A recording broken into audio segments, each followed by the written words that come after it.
Election of Deputy Speaker.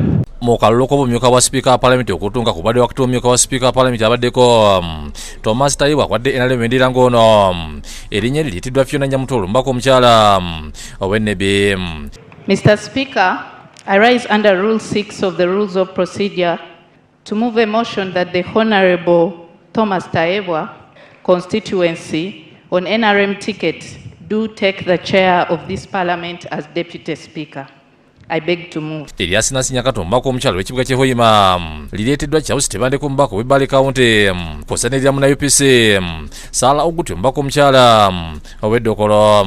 I hereby stand to move a motion to nominate Honourable Nyakato Asinas, Member of Parliament Hoima City, for the position of Deputy Speakership of the 12th Parliament of Uganda. To move that the capable Honourable Sarah Guti, Woman Member of Parliament for Dokolo District, do take the chair of this Parliament as Deputy Speaker of the 12th Parliament of Uganda. Okulonda kutambudde bulungi era gye bigwedde nga Tayebwa awangudde n'olulu 457 Asinasi Nyakato n'afuna obululu 45 ate Sala Oguti n'afuna obululu 13 bwe bufudde. Thomas Tayebwa 457.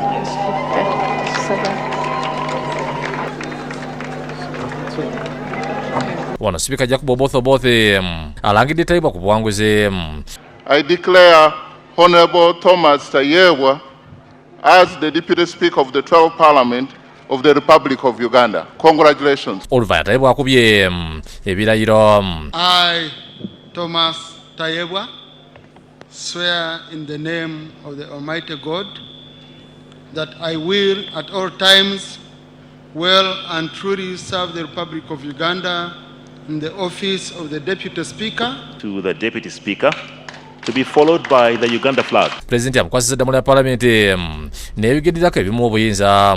Have been fully empowered to run the affairs of Parliament as the Deputy Speaker of the 12th Parliament of the Republic of Uganda. Mu kwogerako eri palamenti Tayebwa atandise na kwebaza abaka abonozi ne President Museveni amuwagira ati ne Katonda abadde mu nsonga eno.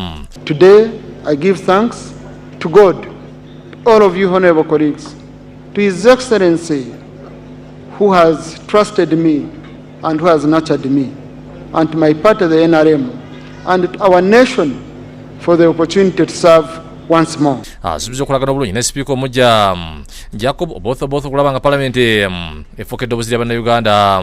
I pledge to work with the right honorable Speaker and every member of this House with fairness, humility and commitment, so that together we can strengthen Parliament, deepen democracy and advance the aspirations of our people. Era yeeyamye ku Oboth obwagizi bonna bwe yeetaaga obunamusubisa okukola emirimu. As the Deputy Speaker, it is my duty to support the vision of my elder brother, Right Honorable Jacob Oboth, the Speaker of Parliament. In me, I promise you that you have a deputy who will not only support but also advise you whenever necessary or called upon. Ategezza nti agenda kukolagana bulungi n'abaka ba palamenti bonna batali kusosola mu bibiina bye okulaba nga palamenti yezza bujja.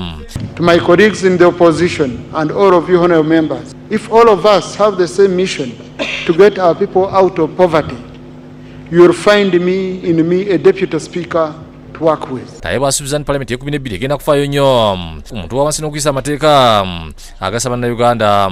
I know where we need cleanup.